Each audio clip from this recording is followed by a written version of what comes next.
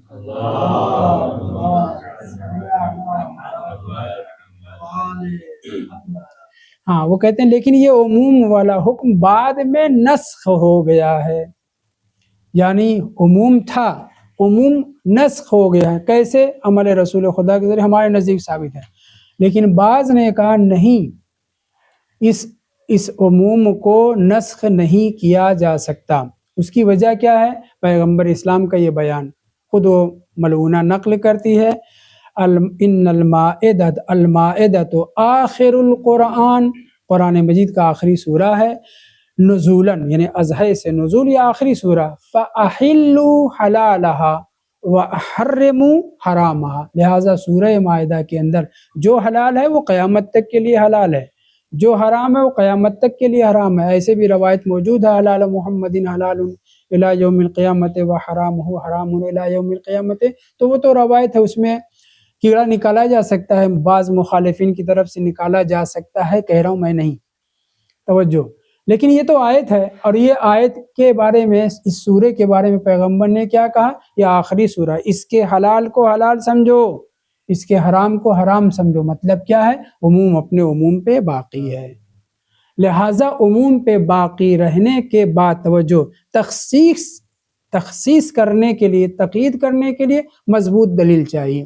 صحیح ہے کہ یہ آیت سورہ آخر میں نازل ہوا ہے اور اس کے اندر عموم پایا جاتا ہے، مگر پیغمبر اسلام نے خود ہی ایک وضو سے کئی نماز پڑھ کے بتا دیا کہ تقیید ہے، ولو یہ سورہ آخر میں نازل ہوا ہے۔ بات مبہم تو نہیں رہ گئی، عموم کے نسخ کا دعویٰ کیا گیا ہے۔ ہم یہ کہنے عموم نسخ نہیں ہوا ہے، بلکہ اس کی قید خود معصومین نے عمل کر کے بتلائی ہے۔ نسخ کے لیے ضروری ہے کہ آیت منسوخہ پہلے نازل ہو، آیات ناسخہ کیا ہے؟ بعد میں نازل ہو۔ بات واضح ہو رہی کہ نہیں؟ اب یہ جو سورہ مائدہ ہے یہ کون سے سورہ ہے؟ بالکل آخری سورہ ہے، اس کے بعد کوئی سورہ، کوئی آیت نازل ہی نہیں ہوئی ہے کہ جو اس کے عموم کو نسخ کرے۔ تقیید میں اور نسخ میں کیا فرق ہوا؟ تقیید یہ ہے کہ عموم کی قید لگائی عمل کے ذریعے سے، مگر یہاں پہ یہ لوگ دعویٰ کیا کر رہے ہیں مخالفین ہمارے کہ نہیں نہیں نہیں نہیں، سورہ مائدہ کی آیت جب عموم تھا وہ عموم تھا، مگر بعد میں نسخ ہو گیا اس لیے ایک وضو سے کئی نماز پڑھی جا سکتی ہے۔ ہمارے یہاں بھی ہے، تمہارے یہاں بھی ہے۔ ہمارا جواب یہ کہ آیت نسخ نہیں ہوئی ہے، کیوں؟ کیونکہ یہ آخری سورہ ہے۔ آخری سورہ جب ہے تو اس کے بعد کوئی سورہ یا آیت ہی نہیں نازل ہوئی ہے جو اس کے عموم کو نسخ کرے۔ تقیید اور ہے، نسخ اور ہے، انشاءاللہ کی واضح ہے۔ اگلا سوال جو اجمالاً کسی ایک درس میں اجمالی طور پہ بیان کیا جا چکا ہے وہ یہ ہے کہ فَاغْسِلُوا وُجُوهَكُمْ وَأَيْدِيَكُمْ إِلَى الْمَرَافِقِ، مومنین سے جو وضو کا حکم ہے یہ پیغمبر اسلام کے زمانے میں آیت نازل ہوئی، جو موجود تھے اصحاب ان کے لیے وضو۔ ہم آپ تو تھے، موجود ہی نہیں تھے، جب موجود نہیں تھے تو ہمارے اوپر یہ حکم لاگو نہیں ہوتا۔ کیا جواب دیا گیا اس کا؟ ایک، ان القرآن حی لا یموت والآیت حیۃ لا تموت فہو فی کل زمان جدید، قرآن ہمیشہ کے لیے ہے۔ دو، رسول خدا خاتم النبیین ہے، کب تک؟ لا نبی بعدی، قیامت تک کے لیے ہے۔ حلال محمد حلال الی یوم القیامہ، حرام حرام الی یوم القیامہ، قیامت تک کے لیے۔ یہ ساری باتیں پلس اجماع بھی ہے، اجماع مسلمین ہے کہ قرآن سب کے لیے ہے، سارے صاحبان ایمان کے لیے، قیامت تک کے لیے۔ صاحبان ایمان صرف نہیں، ہدن للناس ہے، جیسے کہ سورہ مائدہ یا ظاہر سورہ مائدہ میں ہی یا آل عمران میں آیت میں سورہ اس کے لیے توریت کے لیے ہدن للناس آیا ہے۔ اسی طرح سے قرآن بھی ہدن للمتقین شروع میں ہے، مگر بیچ میں کیا نام ہے قرآن کے سب کے لیے ہدایت ہے، جن و انس کے لیے نازل ہوا ہے۔ توجہ رہے، ان سب دلائل کے ساتھ ساتھ ایک فنی جواب بھی ہے، کیا کہ مخاطبین قرآن مجید صرف معمور نہیں ہیں بلکہ وضو کے معمور ہم سب کے سب ہیں، قیامت تک آنے والے انسان وہ بھی ہیں۔ تو آیتوں روایتوں کے ذریعے سے ثابت ہے، لیکن ایک فنی جواب یہ ہے کہ اللہ نے قرآن مجید میں اور معصومین علیہ السلام نے اپنی روایات میں جو اوامر صادر فرمائے ہیں، جو نواہی صادر فرمائی ہیں، وہ نواہی وہ اوامر دو قسم کے ہیں، امر مطلق، امر مشروط، اوامر مشروطہ و اوامر مطلقہ۔ بعض اوامر عموم نہ کہیں، اوامر مطلق ہیں، بے قید و شرط، موجود ہو کوئی یا نہ ہو، خدا کی طرف سے یا مولا کی طرف سے یا مالک کی طرف سے دستور صادر ہو گیا ہے۔ اس وقت کمپنی میں کچھ لوگ کام کرنے کے لیے آئے ہیں، کچھ چھٹی منا رہے ہیں، جو حکم صادر ہوا ہے کمپنی کے مالک کی طرف سے وہ سب کے لیے ہے۔ جو موجود ہیں وہ کریں گے، جو موجود نہیں جب آئیں گے، جب انہیں پتہ چلے گا تب وہ کریں گے۔ یہ ہے امر مطلق۔ امر مشروط کیا ہے؟ جب جس کے اندر صلاحیت پیدا ہوگی، جب وہ موجود ہوگا تب وہ اس امر کے اوپر عمل کرے گا۔ واضح ہے؟ اس کی مثال 2-3 عدد دی گئی ہے۔ مثلا دشمن سے مقابلے کے لیے جانا ہے تو زرہ پہن کے لے جاؤ، تلوار لے کر کے جاؤ، یا حاکم شرع سے یا حاکم اسلامی سے یا بادشاہ کے پاس جانا ہے تو جبہ و دستار میں جاؤ۔ اس کا مطلب کیا ہے کہ جب ملاقات کے لیے جانا ہو تو یہ خاص لباس پہن کے جانا ہے، ورنہ آپ چڈی میں رہیں، آپ کی مرضی، گھر میں، صحیح ہے۔ یا اگر دشمن کے مقابل میں جانا ہے تو سپر اسلحہ وغیرہ لیس ہو کر کے جانا ہے، کوئی دشمن سے ملاقات نہیں کرنا ہے، آپ کے اوپر اسلحہ لازم نہیں ہے۔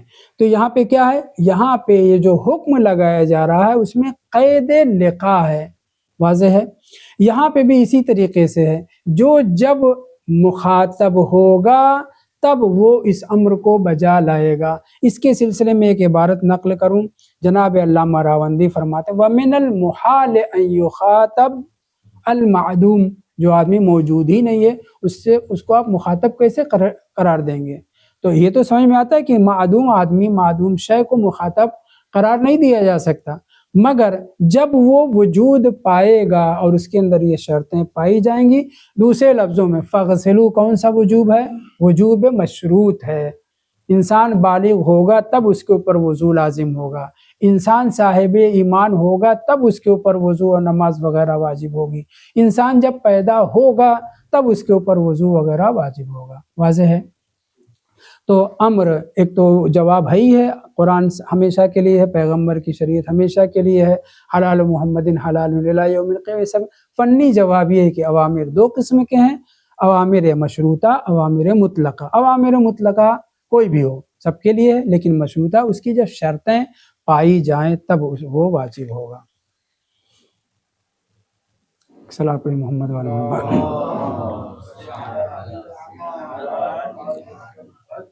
بہت توجہ۔ یا ایھا الذین آمنوا اذا قمتم الی الصلاۃ فاغسلوا وجوہکم وایدیکم تاخیر۔ وضو واجب ہوگا نماز کے لیے کب؟ جب آپ کو نماز پڑھنا ہے یا نماز جیسے عبادتیں جس میں طہارت شرط ہے اسے انجام دینا ہے۔ ایک قیاس اولویت ہے، فہوائی اور قیاس اولویت۔ مثلا قمر صاحب نے آپ کو کسی کو چابی دے دیا یہاں پہ، تو آپ یہاں پہ آ کر کے لیٹیں، کھانے کی پینے کی چیز ہے، دوست ہیں آپ کو، آپ فریج سے نکل کے کھائیں پئیں، کوئی مسئلہ نہیں۔ اب آپ کو نماز کا وقت ہو گیا، آپ وضو کریں گے، نماز پڑھ سکتے ہیں۔ تو یہ وضو کرنا، نماز پڑھنا اور کھانا تو دنیاوی اعتبار سے بھاری ہے، جب اس کی اجازت ہو، جب انہوں نے چابی دے دی ہے تو آپ یہاں پہ وضو بھی بطریق اولیٰ کر سکتے ہیں، نماز بھی بطریق اولیٰ پڑھ سکتے ہیں۔ یہاں پہ یہ کہا گیا ہے معصومین علیہ السلام سے، قیاس اولویت کو سمجھانے کے لیے 2-3 منٹ تمہید کی ضرورت ہے، توجہ سنیں۔ وہ یہ ہے کہ حکم حدث، جب بھی ہمارے اوپر حدث طاری ہو جائے تو ہمیں وضو کرنا ہے تاکہ نماز پڑھ سکیں، تاکہ جاری مجرائے نماز عبادتیں انجام دے سکیں۔ مکلف جب بھی ارادہ کرے گا اس طرح کے اعمال انجام دینے کا تو اس کے اوپر نماز ہے۔ یہ اذا قمتم الی الصلاۃ کی وضاحت میں معصومین علیہ السلام میں تمہید ہی نہیں ہے بلکہ احکام بھی بیان کرتے ہوئے قیاس اولویت پہ آؤں گا۔ وہ یہ ہے کہ معصومین سے بعض اصحاب نے پوچھا مولا اس آیت کا مطلب کیا؟ اگرچہ واضح ہے اذا قمتم الی الصلاۃ فاغسلوا وجوہکم وایدیکم تا آخر، یعنی نماز پڑھنے کے لیے وضو لازم ہے، لیکن پھر بھی 2 صحابیوں کا 2 روایت نقل کر کے میں قیاس اولویت کو سمجھاؤں گا۔ وہ یہ ہے، عبداللہ ابن بکیر ابن اعین شیبانی، جناب زرارہ کے ظاہراً بھتیجے تھے، بکیر ابن اعین کے بیٹے، مگر باپ تو بہت عظیم تھا، لیکن یہ فتحی مذہب تھے، عبداللہ افتح کے ماننے والے ہو گئے تھے۔ چھٹے امام کی شہادت کے بعد ان کو امام تسلیم کر لیا تھا، اور امام موسیٰ کاظم علیہ السلام کی امامت کے قائل نہیں تھے۔ بعد میں ہوئے یا نہیں ہوئے میرے لیے کنفرم نہیں، مگر جناب شیخ طوسی نے ثقہ لکھا ہے، یہ کہے کہ یہ فتحی مذہب تھے مگر ثقہ تھے۔ آگے بڑھیے، جناب علامہ ہلی کہتے ہیں کہ میں ان کی روایات پر اعتماد کرتا ہوں، یہ فاسد المذہب تو تھے مگر جھوٹے نہیں تھے۔ الی آخر، اس سے کیا ثابت ہوا کہ ان کی روایات کے اوپر ہمارے علماء نے عمل کیا ہے، ہمیں بھی عمل کرنا چاہیے، کیونکہ آدمی ثقہ ہے مذہب کے اعتبار سے، بھلے ہی فاسد المذہب ہے۔ تو 2 بزرگوں کا میں نے قول نقل کیا۔ یہ عبداللہ ابن بکیر ابن اعین شیبانی امام جعفر صادق علیہ السلام سے اسی آیت کو لے کر اذا قمتم الی الصلاۃ سے خدا نے کیا مراد لیا ہے؟ امام نے فرمایا اذا قمتم من النوم، جب تم سو کر کے اٹھو نیند سے تو تمہارے اوپر وضو کرنا واجب ہے۔ قمتم من النوم کی قید ہے۔ اس سے کیا پتہ چلا کہ نیند ناقض وضو ہے، وضو کو توڑ دیتی ہے۔ انہوں نے پلٹ کر کے یہی عبارت پوچھی، ینقض النوم الوضوء، فاعل پہلے مفعول بعد میں، ینقض النوم الوضوء، کیا نیند بھی وضو کو توڑ دیتی ہے؟ نہیں سمجھتے تھے کہ عبداللہ ابن بکیر۔ تو امام نے کہا ہاں، مگر کون سی نیند؟ وہ نیند جو کان پہ غالب آ جائے، جس کے بعد آواز سنائی نہ پڑے، انسان نہ سمجھ پائے کہ اس کے سامنے کیا بات ہوئی ہے، ایسی نیند ناقض وضو ہے۔ لیکن اگر کان میں آواز آ رہی ہے، سامنے بیٹھا آدمی تلاوت کر رہا ہے، آپ جان رہے تلاوت کر رہا ہے یا دعا پڑھ رہا ہے یا کیا کر رہا ہے، تو پھر یہ نیند چونکہ غالب نہیں آئی ہے لہٰذا ناقض وضو نہیں ہے۔ یہ روایت ہو گئی عبداللہ ابن بکیر کی۔ دوسری روایت جو بکیر بن آیون جو جناب زرارہ کے بھائی تھے، کتنے عظیم انسان تھے، چھٹے امام کے زمانے میں ان کا انتقال ہو جاتا ہے۔ ہمارے بزرگوں نے لکھا ہے مات علی الاستقامت، ولایت کے اوپر، پائیداری کے اوپر، مضبوط دین کے ساتھ اس دنیا سے گئے، اور اس کی دلیل بھی سنیے۔ اما واللہ، چھٹے امام قسم کھا کر کے، امام کو قسم کھانے کی ضرورت نہیں ہوتی، لیکن میں نے پہلے بارہا کہا ہے کہ معصومین اگر قسم کھائیں تو بات میں بہت ویلو ہے، بہت اہم ہے، بہت ہمارے لیے اس کے اوپر توجہ دینے کی۔ اما واللہ لقد انزلہ اللہ بین رسول اللہ صلی اللہ علیہ وآلہ وسلم و امیر المومنین علیہ السلام۔ جیسے ہی بکیر زرارہ کے بھائی، زرارہ بعد میں ان کا انتقال ہوا، چھٹے امام کے چند دن کے بعد، یا ظاہراً 2 مہینے کے بعد انتقال ہوا ہے، اور ان کے بڑے بھائی جو بکیر تھے ان کا انتقال امام کی زندگی میں ہوتا ہے، چھٹے امام کی زندگی میں۔ امام فرمائے بخدا قسم، پہلے تو کہا اما یعنی اللہ، ہوشیار ہو جاؤ، جان لو ہمارے چاہنے والوں، پہچان لو اس شخص کو کہ کتنا عظیم انسان ہے۔ اما واللہ بخدا قسم، جناب بکیر ابن آین زرارہ کے بھائی کو خداوند متعال نے ڈائریکٹ جناب امیر المومنین اور رسول خدا کی خدمت میں پہنچا دیا۔ رجال کشی جلد 2 جلدی بھی ہے، 1 جلدی بھی، رجال کشی صفحہ 181 کے اوپر، وہاں پہ جہاں پہ زرارہ کے بھائیوں کا تذکرہ، وہاں پہ بکیر کیا کہہ رہے ہیں؟ اما واللہ لقد انزلہ اللہ، فرشتوں نہیں، حالانکہ فرشتوں کے ذریعے اس خدا کام لیتا ہے بہت سے، لیکن یہاں پہ صریحاً نسبت دی جا رہی خدا کی طرف۔ امام فرماتے ہیں کہ انہیں بکیر کو اللہ نے امیر المومنین کی خدمت میں پہنچا دیا، رسول خدا کی خدمت میں پہنچا دیا۔ کتنے بزرگوار تھے! یہ 5ویں امام سے روایت نقل کرتے ہیں، وہ بھی یہی سوال کرتے ہیں، پوری آیت پڑھتے ہیں، یا ایھا الذین آمنوا اذا قمتم الی الصلاۃ فاغسلوا وجوہکم وایدیکم الی المرافق۔ اس آیت کو ذکر کرنے کے بعد سوال کرتے مولا ما انا بذالک، اس سے کیا مراد لیا ہے؟ 5ویں امام نے فرمایا من النوم، یعنی اذا قمتم من النوم، نیند سے جاگو تو تمہارے اوپر وضو کرنا لازم ہے۔ ابھی میں نے قیاس اولویت نہیں سمجھایا ہے، اور اب بعض لوگ سمجھ گئے ہوں گے یقیناً۔ توجہ کریں، کیا کہا جا رہا ہے کہ نیند کیا ہے؟ ناقض وضو ہے۔ کون سی نیند؟ جو کان پر غالب آ جائے، آنکھ پہ تو غالب پہلے آ جاتی ہے، آنکھ نیند کے اعتبار سے کمزور ترین اثر ہے، جس کا پہلے آنکھ بند ہوتی ہے، کان جو ہے سب سے بعد میں۔ اس لیے ان دونوں حادثے کے مغلق ہو جانے کے بعد، پردے پڑ جانے کے بعد عمل نہ کرنے کی صورت میں ناقض وضو ہے، اور وضو آپ کو کرنا پڑے گا۔ اگر آپ وضو کر کے بھی سوئے ہیں، آپ اٹھ کر کے نماز نہیں پڑھ سکتے۔ یہ 2 روایت میں نے آپ کے سامنے ذکر کی، ایک بکیر کے بیٹے کی جو عبداللہ تھے، فتحی مذہب تھے مگر ثقہ تھے، اور دوسرے خود بکیر کی، جن کے لیے امام نے فرمایا سیدھے جنت میں، وہ بھی کہاں؟ رسول خدا اور امیر المومنین کی بارگاہ میں۔ بہت بڑی بات، بہت اہم بات ہے کہ معصوم امام اس طرح سے گواہی دیں۔ خیر، ابھی دوسری گفتگو لمبی ہو جائے گی۔ اب قیاس اولویت یہ ہے کہ ناقض وضو نیند ہے، نیند ناقض وضو ہے، اس سے قوی ناقض وضو کیا ہے؟ پیشاب، پیخانہ، حیض، منی کا خروج، عمدن یا سہون، جیسے بھی یہ سب کیا ہے؟ حیض وغیرہ، یہ سب نواقض وضو ہیں۔ اور نیند کیا ہے؟ یہ بھی ناقض وضو ہے۔ جب معمولی ترین عمل، جسے آپ عمل کے بجائے سونا کہیں، جو نیند جو ناقض وضو میں کمزور ہے، اس کے ذریعے سے وضو کرنا پڑے گا نماز کے لیے، تو جو نواقض وضو پختہ ہیں، قوی ہیں، بطریق اولا، ان کے بعد آپ کو وضو کر کے نماز پڑھنا ہوگا۔ قیاس اولویت سمجھ میں آئے نا؟ جب ہلکی، جیسے میں نے مثال دی کہ اگر آپ کو چابی دے دی گئی ہے تو آپ پورے سارے تصرفات کر سکتے ہیں، من جملہ اس کے آپ وضو کر کے نماز پڑھ سکتے ہیں، ٹوائلٹ جا سکتے ہیں، عادی چیز ہے۔ تو ویسے یہاں پہ بھی جب جب نیند جو ہلکی ناقض وضو ہے، کہ جب کان پر غالب آ جائے تب وضو کو ناقض کرتی ہے، تو بطریق اعلیٰ حیض، نفاس، استحاضہ کثیرہ متوسطہ اور جنابت وغیرہ یا پیشاب پیخانہ وغیرہ، یہ سب ناقض وضو ہیں۔ یہ تو ہو گیا اولویت کو سمجھانے کے بعد. لیکن ہمارے بعض بزرگوں نے کہا اس اولویت کی ضرورت کیا ہے سمجھانے کی.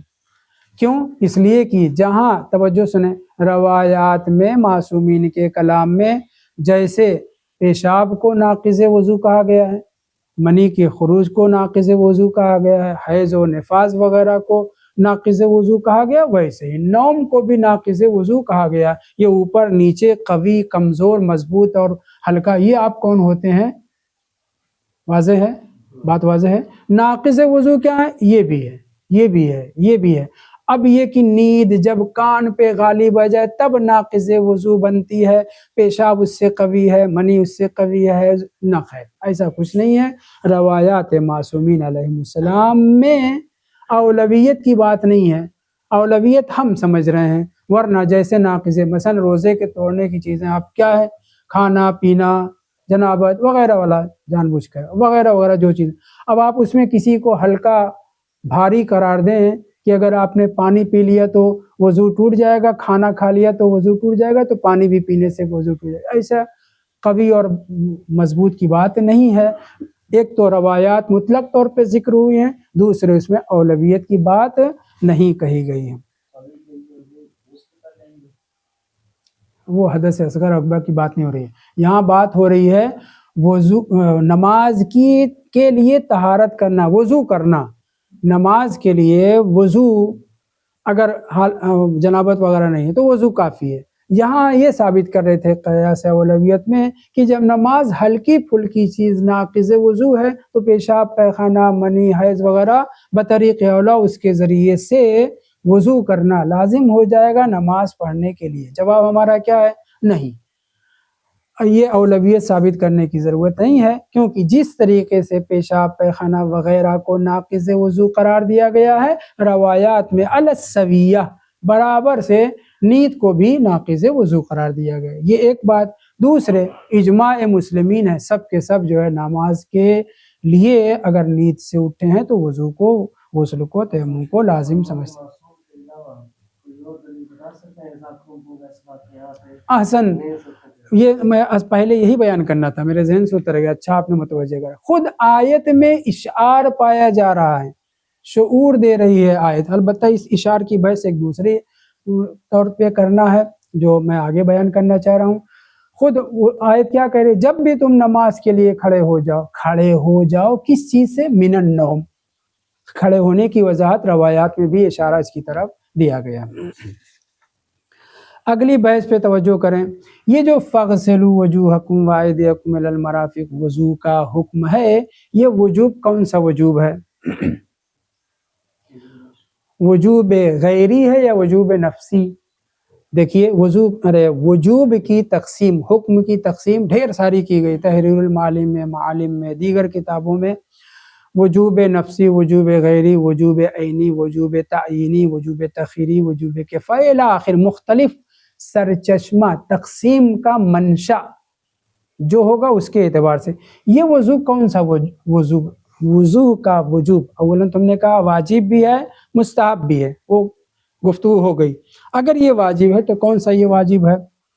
جو میں نے ابھی جواب دیا، اشعار پایا جاتا ہے، اشارہ پایا جاتا ہے. اذا قمتم الی الصلاۃ، نماز پڑھنا ہو تو وضو کرنا ہے، قرآن کی آیت مس کرنا ہو تو وضو کرنا ہے. واضح ہے؟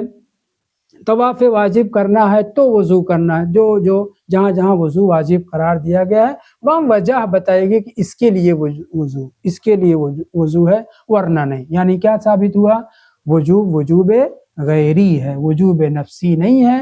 ذاتی طور پر وضو آپ کے اوپر واجب نہیں. پوری زندگی آپ وضو نہ کریں، مثلا آپ کی زندگی چند لمحے کی ہو، آپ سے مراد جس کی، اس کے اوپر زندگی بھر وضو کرنا واجب نہیں. مگر اگر نماز پڑھنا ہے، آیت مس کرنا ہے، طواف کرنا ہے الی آخر، تو پھر آپ کو وضو کرنا پڑے گا. تو وجہ ہے وضو کیا ہے؟ نماز وغیرہ جو جاری مجرائے نماز ہے. واضح ہے؟ لہٰذا اس کا وجوب کیا؟ وجوب غیری ہے، وجوب نفسی نہیں ہے.